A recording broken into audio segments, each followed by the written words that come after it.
आज विवेकानंद जयंती के दिन हम सब स्वामी विवेकानंद जी को याद कर रहे हैं। कई ऐसे लोग हुए हैं जिनसे दुनिया में लोग इंस्पायर हुए हैं, उनसे प्रेरणा ली है। स्वामी जी ने अपने जीवन भर और इतनी कम उम्र में दुनिया में कोई ऐसा व्यक्ति नहीं रहा होगा जिसने इतना बड़ा संदेश दिया हो।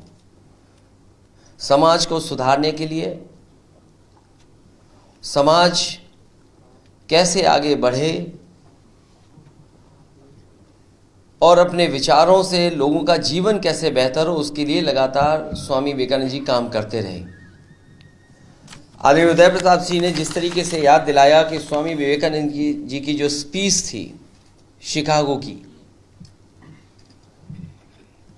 उसको हम सब याद करते हैं।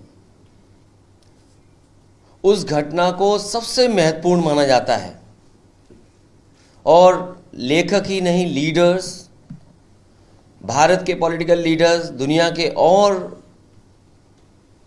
जो थिंकर्स हैं, उन्होंने भी इस बात की अपने भाषणों में, अपने लेखों में जिक्र किया है।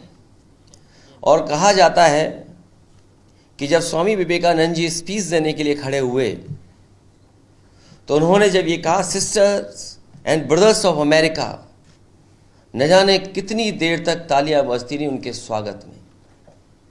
और जो उन्होंने संदेश दिया भारत का, भारत की परंपराओं का, भारत के धर्मों का, भारत की जीवन शैली को लेकर के, मैं समझता हूं दुनिया में कोई दूसरा उदाहरण और भारत का कोई दूसरा उदाहरण नहीं मिलता है।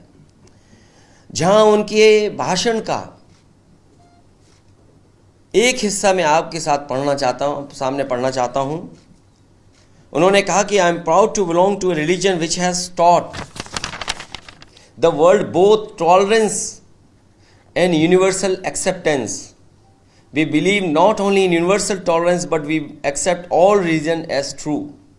I am proud to belong to a nation which has sheltered the persecuted and the refugees of all religions and all nations of the earth. I am proud to tell you that we have gathered in our bosom the purest remnant of the, और continue की उन्होंने speech, जो उन्होंने दिशा दी कि गरीब की सेवा, कमजोर की सेवा, मानव की सेवा ही सबसे बड़ी है। और आज के माहौल में जो भारतीय जनता पार्टी ने रास्ता अपनाया है वो समाज को बांटने का है, टॉलरेंस का रास्ता नहीं है। जो शिक्षा स्वामी विवेकानंद जी यूनिवर्सल एक्सेप्टेंस की, वो रास्ता भारतीय जनता पार्टी का नहीं है। इसलिए आज के दिन जब हम स्वामी जी को याद कर रहे हैं, स्वामी विवेकानंद जी को याद कर रहे हैं, तो ये संकल्प लें कि उनके बताए हुए रास्ते पर उन्होंने जो समाज की सेवा के लिए शिक्षा दी, उसको अपना करके और उनकी तमाम बातों को अपने जीवन में अनुकरण कर करके उस रास्ते पर चलने का काम करेंगे। यही सच्ची श्रद्धांजलि उनको होगी।